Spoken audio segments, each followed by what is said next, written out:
Hello and welcome to this Wednesday webinar on course reuse. My name is Mark Cooper, and joining me on the call today are Lisa Kidder, Kimberly Tompkinson, and Ryan Randall. And today we're going to talk a little bit about the course reuse option in Moodle. And an overview for today's session is we'll first talk about what is the course reuse function and why would you use it. Third, how do you perform these functions in Moodle, now that you know what it is and why you'd use it. And then finally, we'll tell you a little bit about some of the support resources that we offer in the Instructional Technology Resource Center to support faculty. The functions under the course reuse are two main functions that we use. And the first one is the import function. And the second one is the backup and restore. We'll talk a little bit about what those are. The import function is where you move your content between two courses. You can either move the whole course from one course to another, or you can move a portion of that. So it could be a module, it could be an activity. It's pretty flexible in that regard. It also allows faculty to reuse materials instead of rebuilding it. So each semester you get a semester course that's a blank shell, and you can import the content from the last time you taught that course to the current semester. And that's a lot easier than just having to rebuild that each time. And last, you could do this anytime. And then with the backup and restore function, this creates a backup of your course, and you can back up a course, the whole course, a module, or an activity. And then this backup can be downloaded, and it can be downloaded onto your computer, or you can keep it within Moodle. And you can restore a backup from a file or a backup stored in Moodle. So those are the two options. If you're feeling a little bit adventurous as you're looking in the course reuse tab, you might see a reset option. And this is another option for you, but it should only be used in certain very specific situations.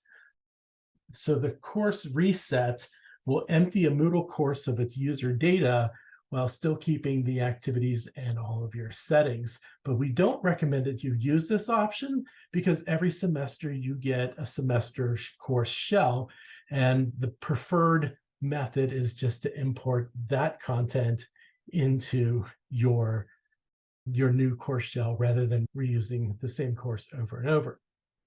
So now I'm going to turn it over to Ryan. Ryan's going to tell us about why you should consider these options. Great, thanks, Mark. So why would you want to reuse course materials? First of all, reuse is efficient.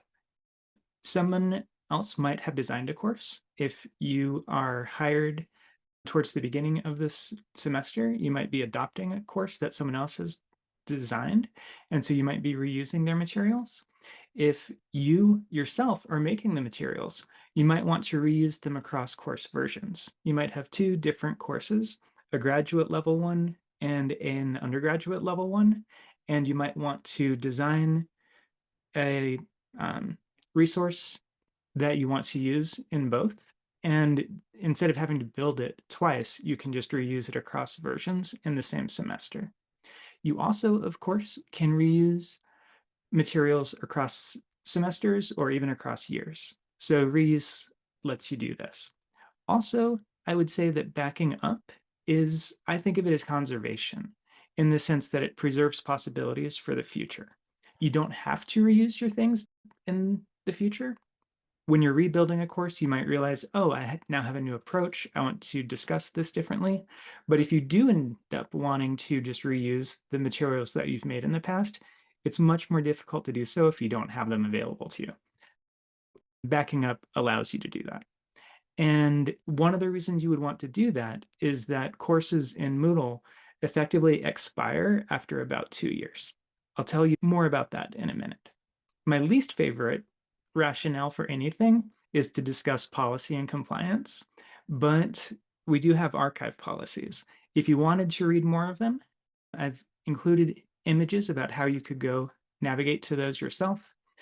From the ITRC's website, you would scroll down to the reports and policies section, select the archive policies, and then you'll be able to read them in the image on the right. What this reads in part is that faculty are responsible for storing course materials. I think of this personally as with great academic freedom comes great academic responsibility. And so you get to store your materials so that you can use them yourself in the future.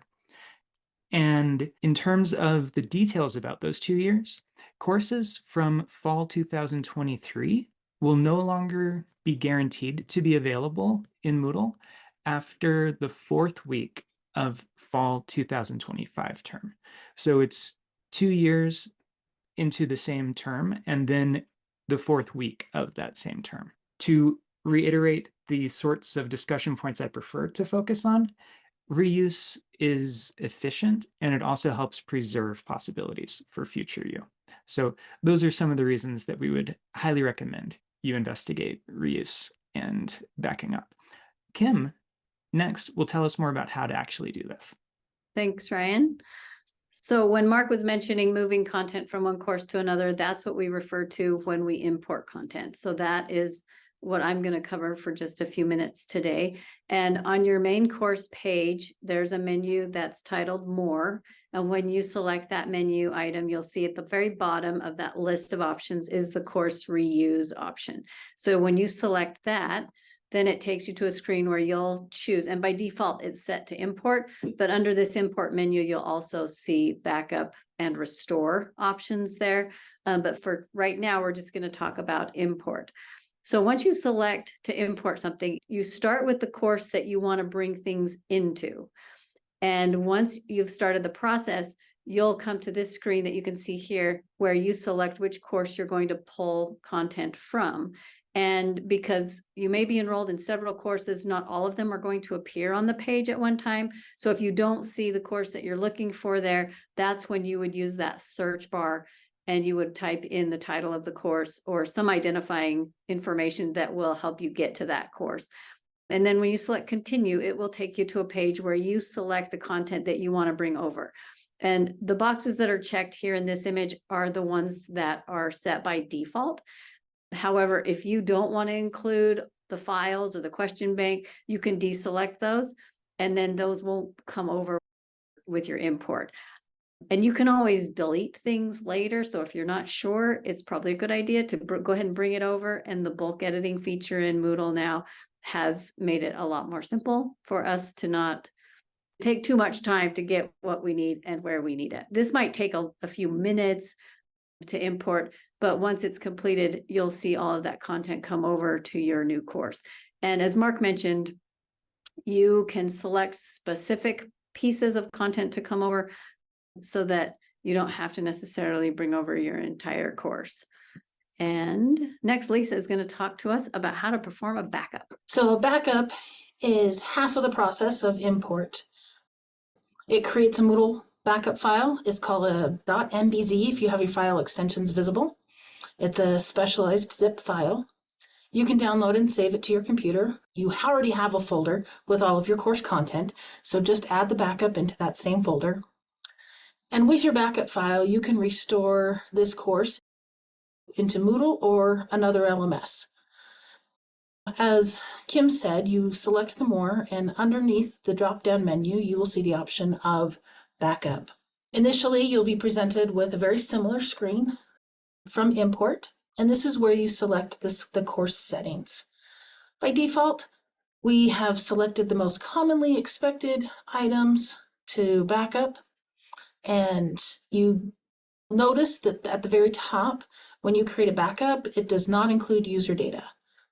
Anything that is specific to that course, any users, are not saved. In your backup, you actually are saving all of your course content, is what you're doing. You can select different things or deselect different things. You can also just skip down to the bottom and jump to the final step. That's what we recommend at the end of every term, is to just do a backup, jump to the final step, and that preserves a copy of the course for you that you can download and save within your course content. I'm going to walk through the 5 steps. As you can see across the top, there are 5 steps. So if you don't jump to the final step and you click next, instead, you'll be brought to a screen that basically lists the front page of your course. You'll see that general, that's your top section, and the items that are in that course. You must select a section, topic, module, week, whatever you call them, in order to select the items inside. You can use the filter at the top to select all or none, or filter them by type, as in all the quizzes, all the assignments, things like that. You'll notice again the red X's on the right-hand side indicate that there is no user data that is included in this backup. You scroll to the bottom and click Next, and you will get a confirmation page. At the top of this is a file name. Do not change the file name. Just save this file with all of your other course content in that folder where you have your syllabus and all of those other files for that specific course. We're going to talk about the file name in just a second. This screen is a list. It's just a confirmation of everything that's included. It starts with the backup settings, and then it goes through all of your course content. So you can double check what's included with green X's and what's not included with the red X's. Green checks and red X's. All right, let's talk about this file name. This file name is very specific, but it also includes all the information you need. If you can imagine these red lines every time you look at the file name. The first part tells you what type of a backup file. One, that it's a backup. And then there is a course number. Every course has a number in the database. The next, you'll see your course short name. So you can see that this was French 1101, Section 1 from Fall 23. And then these last numbers is the date and time of the backup. You see the year first, 2023, the month, November 28th, and this exact time in military time. So looking at this title in the way that it's done, I can tell that this is a Moodle to a backup file for French 1101, Section 1 from Fall 2023, and it was created on November 28th at 9:23 a.m. There's many reasons not to change this file type, but this depth of information is not anything that most of us use in our file management. There's also other things in terms of changing the file name that may cause issues when you go to restore. Just leave the file name and stick it with your other course materials so you know which course it was from. Then it will go through and create a backup. You'll see this screen that says pending process. Notice there's a note. You don't have to stay on this screen. The backup takes place in the background. You can return to your course and work on things, move on to other things.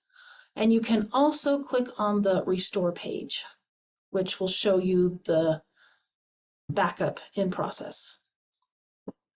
Once it's completed, you'll get nice green 100% completed. And then when you continue, it will take you to the restore page.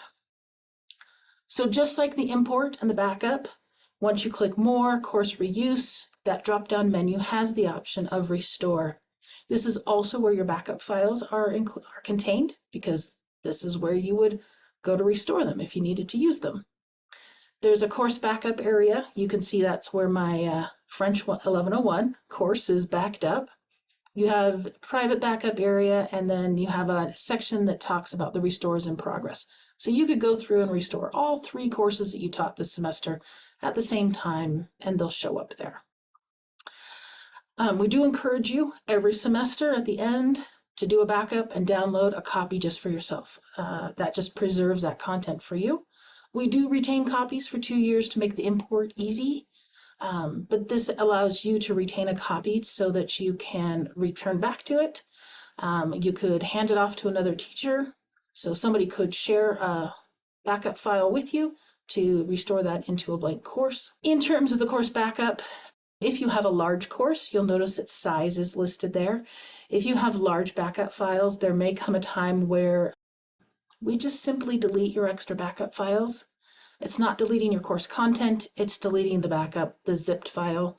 Your course is still there for those 2 plus a little bit years. But if you, at the end of a semester, just save a backup and restore it into your folder, you will be fine. So that's that process. that you can see on this restore page, you would just select restore, you click download, or you can drag and drop a file into that restore box. Should you want to learn more, this QR code that you can see on your screen will take you to the registration page for our future Wednesday webinars. We also have Tiger Tracks articles, for instance, ones that can help you refine how you do things with Moodle ISU. You can also look at the video library of webinars like this one or other videos that we've created. When you have problems, you can email us at itrc@isu.edu. Call us on the phone at 208-282-5880. And for folks who are in Pocatello, you can go to the O. Buller Library and stroll down to room B17 to get help from us in person. And as I was saying about future Wednesday webinars, that QR code does take you to a listing of them that will let you register directly for each. But you can also watch for announcements in Idaho State Today, and you can also check for future ones in the ISU events calendar. So again, thanks for joining us today, and we look forward to working with you soon in the future.